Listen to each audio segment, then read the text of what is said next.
Baik, assalamualaikum warahmatullahi wabarakatuh. Apa kabar anak-anakku yang soleh-soleha?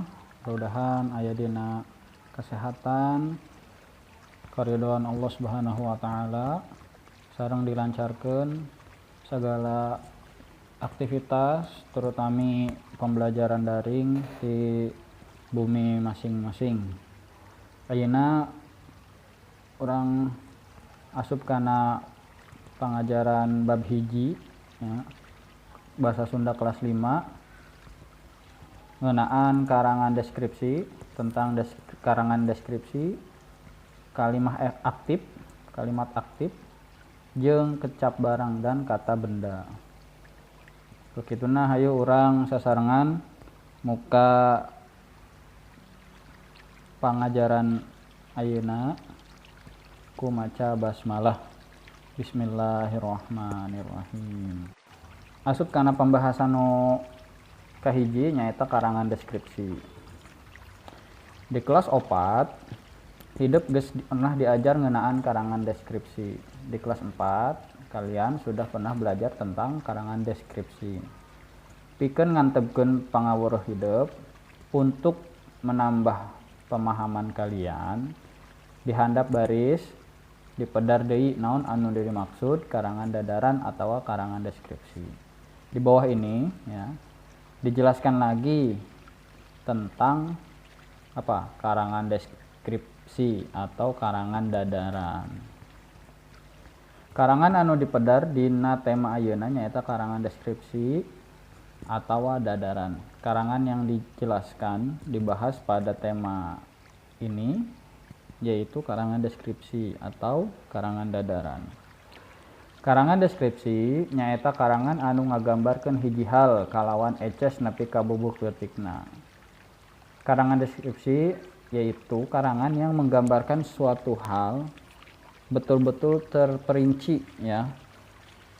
Jadi membahas suatu hal betul-betul dijelaskan hal itu ya sampai ke hal-hal yang kecil.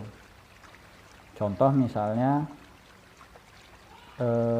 menjelaskan benda botol air minum. Botol air minum ini terbuat dari plastik, berukuran 1 liter, bisa diisi dengan air minum, sirup, madu, air putih, susu dan lain sebagainya.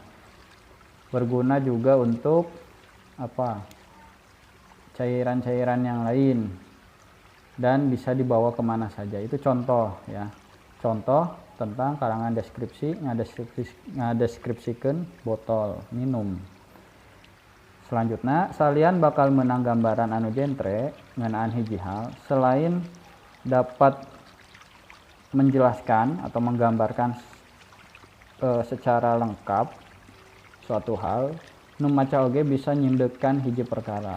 Yang membaca karangan deskripsi juga bisa mendapat satu hal ya, perkara anu jadi jejerna ya, hal atau perkara yang menjadi pokok pembicaraan.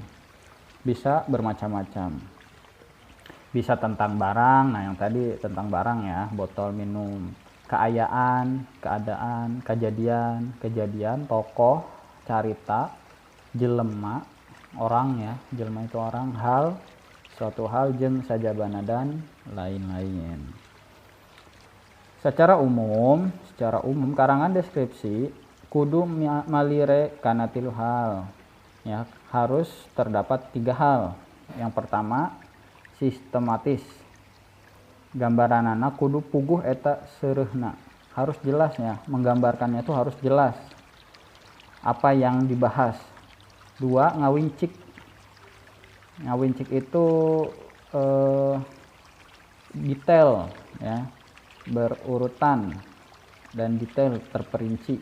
Gambaranna kudu ngagambarkeun sakabeh aspek, jadi menggambarkan semua hal yang berkaitan atau yang sedang dideskripsikan. Contoh tadi botol minum ya harus betul-betul di semua aspeknya, bisa gunanya apa, terbuat dari apa, lalu bisa diisi dengan apa. Nah itu contoh botol minum tadi. C. Ngagunakeun kecap atau istilah anu maneh, menggunakan kata atau istilah yang jelas atau yang bisa dipahami dengan baik. Nu kadua nyaeta kalimat aktif atau kalimah aktif.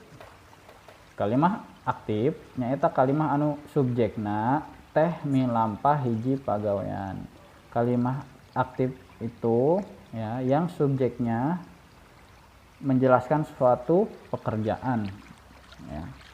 Singkatnya subjekna teh nu jadi palakuna. Si subjek ini yang menjadi pelaku atau orang yang melakukan perbuatan di situ, di kalimat itu.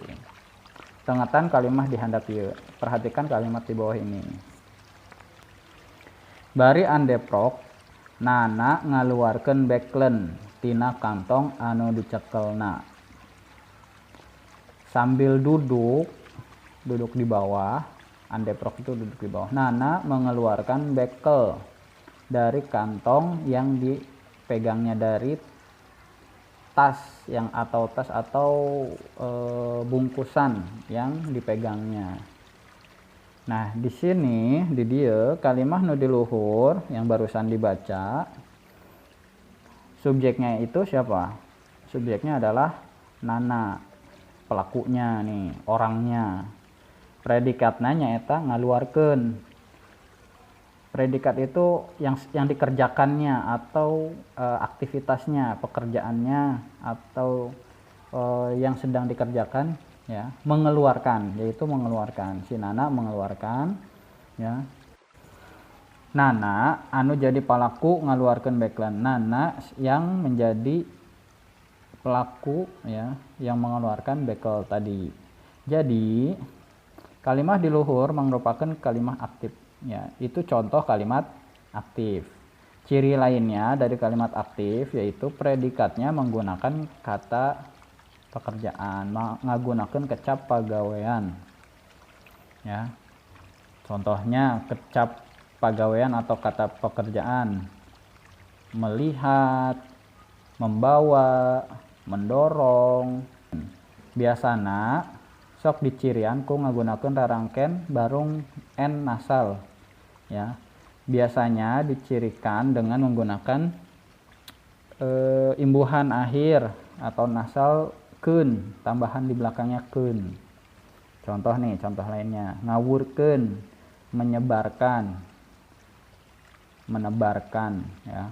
Ngalungkeun, melempar, ngajual, menjual, jeung sajabana dan lain-lain. Nu katilu nyaeta kecap barang. Kecap barang teh ya termasuk ke dalam jenis kecap atau kata benda. Kecap barang teh artinya kata benda. Kecap barang nyaeta kecap anu nuduhkeun barang, yaitu yang menuduhkan atau menunjukkan barang. Lamun bahasa Indonesia nama, kalau bahasa Indonesianya disebut kata benda. Contohnya, ini gampang nih kalau kata benda atau kecap barang dan sering ada di setiap kehidupan kita. Ya, contohnya lemari, genteng, bola, dan masih banyak lagi yang lainnya. Peci, ya, buku, laptop, handphone, apalagi meja, kursi, papan tulis, dan lain-lain. Kalian bisa sebutkan sendiri lah kalau itu. Ini tugas pertama untuk bahasa Sunda kelas 5 halaman 8. Dan ini tugas kedua bahasa Sunda kelas 5 halaman 9. Berikut mekanisme pengerjaan dan pengumpulan tugasnya ya. Nah, nanti bagaimana mengumpulkannya? Nah, nanti dikumpulkan ke sekolah tapi sesuai jadwal. Nah, insya Allah kita ada waktu pengumpulan tugas-tugas ya. Jadi ayah, ibu, dan anak-anakku tidak perlu difoto lalu dikirim ke WhatsApp Ustadz, tidak perlu. Silahkan nanti dikumpulkan, bukunya disiapkan. Kalau sudah dikerjakan tugasnya dikumpulkan ke sekolah, ke Ustadz ya, khususnya bahasa Sunda.